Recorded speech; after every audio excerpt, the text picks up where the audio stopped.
Lando Norris has speared off the Spanish asphalt, hit the barrier on the outside of the fourth corner, and retired.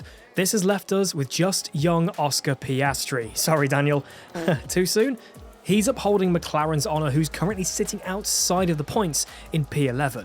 This is crucial because the team's sworn mortal enemy in this version of reality, Valtteri Bottas, is riding high in 4th place. Alfa Romeo sit 10 points ahead of the papaya-painted squad in the team's standings, occupying the 4th place our board demands.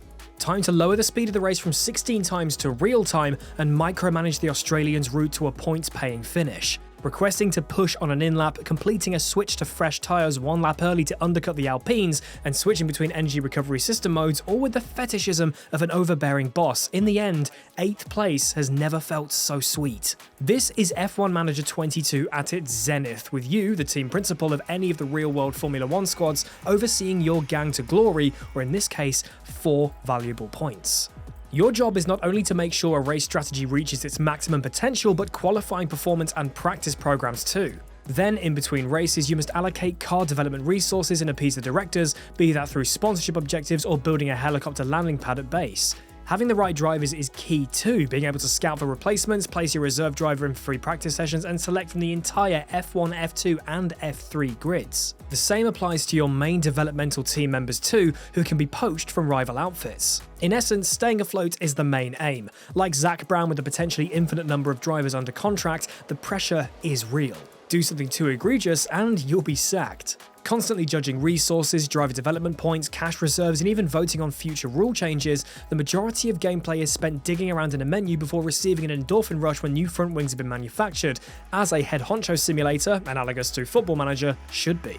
Once you've skipped through the audio-based menu tutorial, which it must be said we encountered an impasse with, not able to progress and having to restart the career, the layout will soon flow and is well catered to either a mouse or a gamepad. Sadly, we couldn't test F1 Manager 22 on a console for this review, but we can at least say the menus are logical thanks to shoulder buttons cycling through tabs, so the non-PC version's inputs should be pretty good.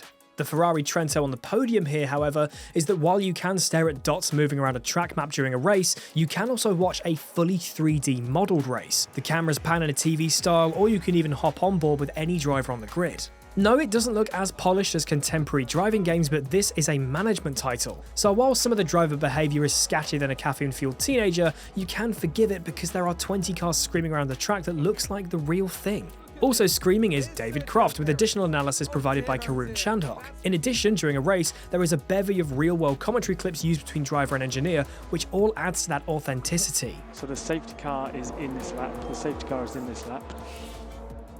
Yeah, confirm. However, it's also these elements on the fripperies that need refinement. The commentary calls during the race are repetitively simplistic, and we heard the exact same lines from Chandhok post-qualifying at each race.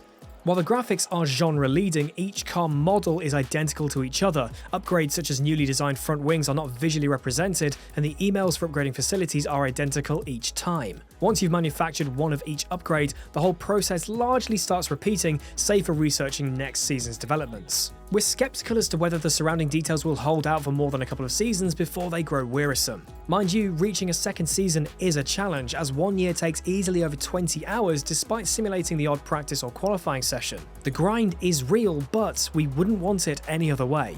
While there is a noticeable trudge to the progression once you've got the swing of things and certain elements start to grate, despite the races lasting the same distance as the real deal, there are no mid-session save options at present. We think that being able to create your own fictional team or even some form of online co-op mode would also add an additional longevity. The dynamic weather can really mix things up though. Throw in functional safety cars plus red flags at circuits where historically there's a greater chance, and just when you're set for your breakthrough rostrum visit, you pit a lap too late for wet weather tyres and you're in P16. Another bonus of using historical data to create the racing is a realistic sense of occasion. There was only one overtake in the whole race at Monaco, for example, whereas Azerbaijan was chaotic. The mix of superlative presentation, deep team management, and rewarding car development do enthrall, but a lack of features, modes, and a few bugs detract. It feels as if this is a great first attempt which the creators can now build upon. The core in-race strategic maneuvers are engrossing enough to warrant a dedicated game, and it's safe to say we cannot wait to see where developers Frontier take this franchise over the coming years. Our verdict: wishlist.